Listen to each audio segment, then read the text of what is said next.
Assalamualaikum warahmatullahi wabarakatuh. Perkenalkan, nama saya Sulutmawati Bestari dari kelas MBS 5E Profesional. Di sini saya akan membahas tentang hal-hal yang berkaitan dengan manajemen syariah. Yang pertama, pengertian dari manajemen. Apa sih manajemen itu? Secara etimologis, manajemen merupakan seni untuk melaksanakan dan mengatur.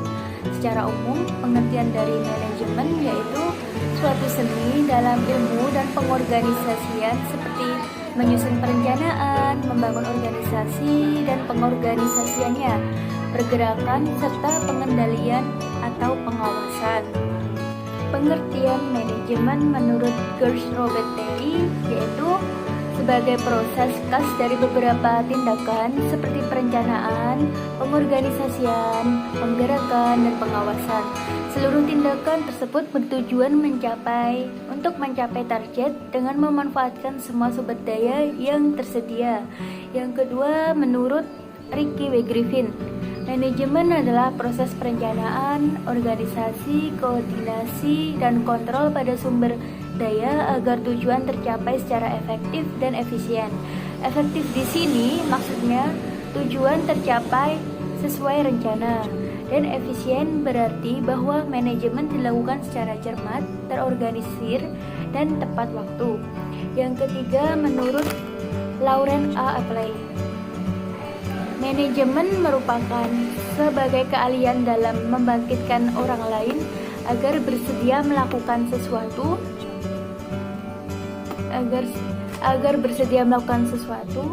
harus seseorang. Keahlian manajemen juga dapat dimiliki oleh organisasi maupun kelompok. Yang selanjutnya ada fungsi manajemen. Pada dasarnya fungsi manajemen ada 4. Yang pertama, perencanaan atau planning. Perencanaan adalah aktivitas strategis dengan menyusun hal-hal yang akan dikerjakan dengan sumber yang dimiliki. Perencanaan dilakukan untuk menentukan tujuan perusahaan secara keseluruhan dengan cara terbaik untuk memenuhi tujuan perusahaan tersebut.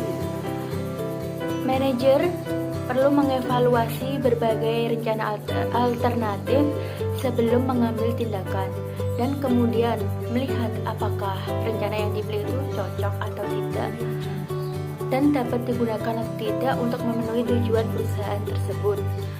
Perencanaan merupakan proses terpenting dari semua fungsi manajemen, karena tanpa perencanaan, fungsi-fungsi manajemen tersebut kurang dapat berjalan. Mengapa sih perencanaan itu penting dalam manajemen? Berikut saya sertakan alasan-alasannya. Yang pertama, tujuan perusahaan menjadi jelas dan terarah. Yang kedua, semua bagian yang ada dalam organisasi akan bekerja pada satu arah tujuan yang sama. Artinya, mereka memahami prosedur apa saja sih yang sudah mereka rencanakan. Yang ketiga, membantu pekerjaan menjadi lebih efisien dan efektif. Yang keempat, organisasi mampu mengidentifikasi hambatan-hambatan atau peluang apa saja yang ada di lingkungan perusahaan mereka. Yang selanjutnya ada pengorganisasian atau organizing. Pengorganisasian dilakukan dengan tujuan untuk membagi suatu kegiatan yang besar menjadi kegiatan yang lebih kecil. Pengorganisasian mempermudah manajer dalam melakukan pengawasan dan menentukan orang yang dibutuhkan untuk melaksanakan tugas-tugas yang telah dibagi tersebut. Pengorganisasian dapat dilakukan dengan cara menentukan tugas apa saja sih yang harus dikerjakan, siapa yang harus mengerjakannya, bagaimana tugas-tugas tersebut dikelompokkan, siapa yang bertanggung jawab atas tugas tersebut, dan pada tingkatan mana keputusan tersebut harus diambil. Yang ketiga, pengarahan atau actuating. Pengarahan adalah suatu tindakan untuk mengusahakan agar semua anggota kelompok berusaha agar dapat mencapai sasaran sesuai dengan perencanaan manajerial dan usaha. Dalam proses ini meliputi kegiatan yang pertama, membimbing dan memberi motivasi pekerja supaya bisa bekerja secara efektif dan efisien. Yang kedua, memberi tugas serta penjelasan secara rutin tentang pekerjaan. Yang ketiga, menjelaskan semua kebijakan-kebijakan perusahaan yang telah ditetapkan. Yang keempat, ada evaluasi atau controlling. Evaluasi dilakukan setelah proses kerja dilakukan. Pada proses ini, kinerja dinilai apakah sesuai dengan planning. Pada tahapan ini, manajemen mengevaluasi keberhasilan dan efektivitas kerjanya. Kemudian, manajer melakukan klarifikasi dan koreksi, dan juga memberikan alternatif solusi masalah yang terjadi selama proses kerja berlangsung.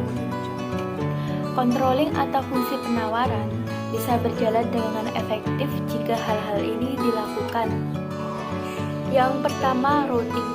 Manajer harus bisa menetapkan cara atau jalur guna bisa mengetahui letak di mana sesuatu yang sering terjadi kesalahan. Yang kedua, scheduling. Manajer harus bisa menetapkan dengan tegas kapan semestinya pengawasan itu dijalankan. Yang ketiga, dispatching. Manajemen dalam hal ini akan melakukan penyampaian terkait evaluasi kinerja pada unit delegasi. Yang keempat, follow up, yaitu proses tindak lanjut. Dalam hal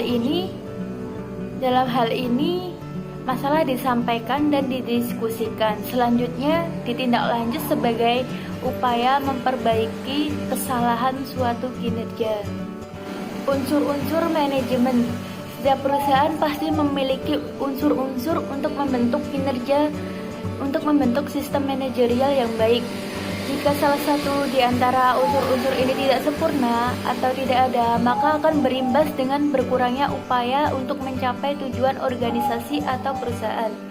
Unsur-unsur tersebut diantaranya, yang pertama, human atau manusia. Dalam manajemen, faktor manusia adalah faktor yang paling menentukan. Manusia yang membuat tujuan dan manusia pula yang menjalankan proses untuk mencapai tujuan tersebut.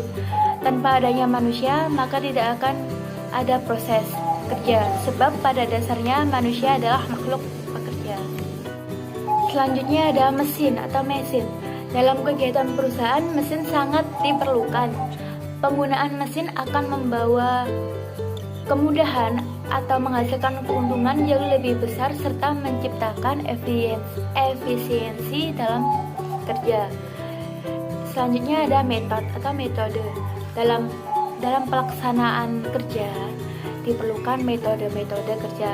Suatu tata cara kerja yang baik akan memperlancar jalannya pekerjaan. Sebuah metode dapat dinyatakan sebagai penetapan cara pelaksanaan kerja dengan memberikan berbagai pertimbangan-pertimbangan dari sasaran, fasilitas-fasilitas yang tersedia, dan penggunaan waktu serta uang dalam kegiatan usaha. Yang terakhir ada market atau pasar. Memasarkan produk tentu sangat penting sebab bila barang yang diproduksi tidak laku, maka proses produksi akan berhenti. Artinya, proses kerja tidak akan berlangsung. Oleh sebab itu, penguasaan dalam arti menyebarkan hasil produksi merupakan faktor yang menentukan keberhasilan dalam perusahaan. Agar pasar dapat dikuasai, maka kualitas dan harga barang harus sesuai dengan selera konsumen dan daya beli kemampuan konsumen. Unsur-unsur manajemen tersebut menjadi hal mutlak dalam manajemen karena sebagai penentu arah perusahaan dalam melakukan kegiatan perusahaan. Selain itu, laporan keuangan juga menjadi penunjang dalam melakukan proses manajemen. Tadi kan kita sudah membahas manajemen secara umum. Sekarang kita membahas manajemen secara syariah. Apa sih manajemen syariah itu? Manajemen syariah adalah suatu pengelolaan yang mengatur sebuah organisasi untuk memperoleh hasil yang optimal dan bermuara pada pencarian ridho kepada Allah. Sama halnya dengan manajemen secara umum, manajemen syariah juga terdapat beberapa fungsi manajemen. Yang pertama, fungsi perencanaan. fungsi pengorganisasian, evaluating, dan evaluasi. Urgensi manajemen syariah adalah menghendaki kegiatan yang halal, baik produk yang menjadi objek, cara pengelolaan, maupun cara penggunaannya. Sekian dari saya penjelasan tentang manajemen dan manajemen syariah. Kurang lebihnya mohon maaf. Wassalamualaikum warahmatullahi wabarakatuh.